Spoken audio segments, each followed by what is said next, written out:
بسم اللہ الرحمن الرحیم۔ السلام علیکم دوستو، سینے میں اٹھنے والا ہر درد دل کا دورہ نہیں ہوتا، لیکن پھر بھی انسان پریشان ہوتا ہے کہ کہیں میرا دل بیمار تو نہیں ہو گیا۔ اس کے لیے وہ ڈاکٹروں سے رجوع کرتا ہے، ٹیسٹ کرواتا ہے، دوائیاں استعمال کرتا ہے تاکہ دل کمزور نہ ہو جائے اور کہیں خدا نخواستہ ہارٹ اٹیک ہی نہ ہو جائے۔ لیکن دوستو، اگر حدیث شریف پر غور کیا جائے تو پتہ چلتا ہے کہ یہ دل صرف گوشت پوست کا نام نہیں ہے، بلکہ یہ انسانی جسم کا بادشاہ ہے۔ یہ دل سمندر سے گہرا ہے اور پہاڑوں کی بلندیاں بھی اس کے سامنے کچھ نہیں ہیں۔ اگر یہ دل قلب سلیم ہے تو پھر سمجھو کہ یہ خانہ خدا ہے، اور اگر یہ دل شقی ہے تو سمجھیں کہ یہ شیطان کی آماجگاہ ہے۔ دوستو، دل بظاہر گوشت کا چھوٹا سا ٹکڑا نظر آتا ہے، مگر یہ ہے بڑی عجیب و غریب چیز۔ اس چھوٹے سے ٹکڑے کی مثال ہم سمندر سے دیں گے، جو بظاہر تو بڑا پرسکون و ہموار ہوتا ہے، لیکن اپنی بے کرام وسعتوں اور لامحدود گہرائیوں کو سمندر خود ہی سمجھ سکتا ہے۔ یہی مثال ہے دل کی بھی۔ جس نے بھی صحیح معنوں میں دل پر غور کیا، وہ جان لے گا کہ دل کی حالت بھی انسان کو حیرت کے سمندر میں ڈبو دیتی ہے کہ دل میں کیسے کیسے تغیرات اور حالات ہیں، اور لوگ اس دل کی وجہ سے ہی اخلاق و صفات میں ایک دوسرے سے مختلف نظر آتے ہیں۔ یہ سب کچھ اس چھوٹے سے دل کی وجہ سے ہی ہوتا ہے۔ ناظرین، اگر یہ دل روحانی اعتبار سے بیمار ہو جائے تو انسان کے لیے بہت بڑی تباہی کا باعث بن جاتا ہے۔ دل کی بظاہر جو بیماری ہوتی ہے وہ تو زیادہ سے زیادہ انسان کو موت کے منہ میں ڈال سکتی ہے، جبکہ دل کا روحانی اعتبار سے بیمار ہونا دنیا اور آخرت کے اعتبار سے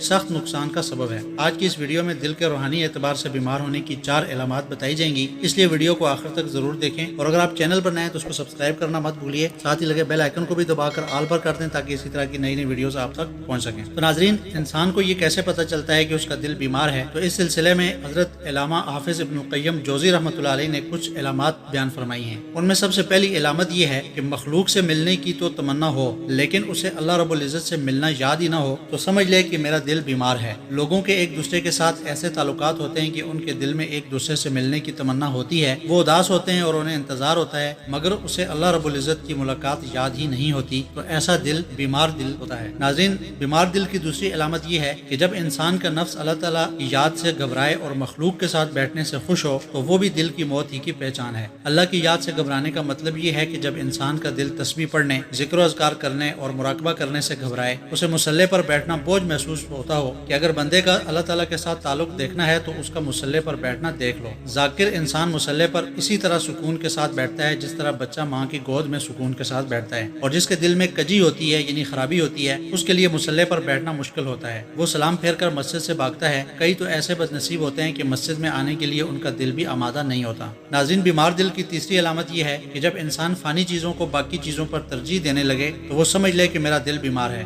مثلا دنیا کا گھر اچھا لگتا ہے مگر آخرت کا گھر بنانے کی فکر نہیں ہے، دنیا میں عزت مل جائے مگر آخرت کی عزت یا ذلت کی سوچ دل میں نہیں ہے، دنیا میں آسانیاں ملے مگر آخرت کے عذاب سے بچنے کی کوئی پرواہ نہیں ہے، تو ایسا دل بیمار دل ہوتا ہے۔ ناظرین، بیمار دل کی چوتھی اور آخری علامت یہ ہے کہ جب انسان رونا بند کر دے تو وہ سمجھ لے کہ اس کا دل سخت ہو چکا ہے۔ یاد رہے کہ کبھی انسان کی آنکھیں روتی ہیں اور کبھی انسان کا دل روتا ہے۔ دل کا رونا آنکھوں کے رونے پر فضیلت رکھتا ہے، تو دل اور آنکھوں میں سے کوئی نہ کوئی چیز ضرور روئے، اور بعض تو ایسے ہوتے ہیں کہ ان کی دونوں چیزیں رو رہی ہوتی ہیں، آنکھیں بھی رو رہی ہوتی ہیں اور دل بھی رو رہا ہوتا ہے۔ تو ناظرین، اگر ہمارے اندر بھی یہ علامات پائی جائیں تو ہمیں سمجھ لینا چاہیے کہ ہمارا دل بیمار ہے، اور اس کا آسان سا علاج یہ ہے کہ انسان توبہ، استغفار، نماز، تلاوت اور ذکر و اذکار کی پابندی کرے اور اللہ تعالیٰ کے ساتھ اپنا تعلق مضبوط کرے، تو کچھ ہی عرصے میں نہ صرف اس کا دل شفایاب ہو جائے گا بلکہ وہ دوسروں کے دلوں کی دوا بھی بن جائے گا۔ اللہ تعالیٰ ہم سب کے دلوں کو اپنی یاد سے منور فرما دے۔ یہ تھی آج کی ویڈیو۔ اس ویڈیو کو اپنے دوستوں کے ساتھ شیئر کرنا اور لائک کرنا مت بھولیے گا۔ انشاءاللہ ملیں گے ایک نئی ویڈیو میں، تب تک کے لیے اللہ حافظ۔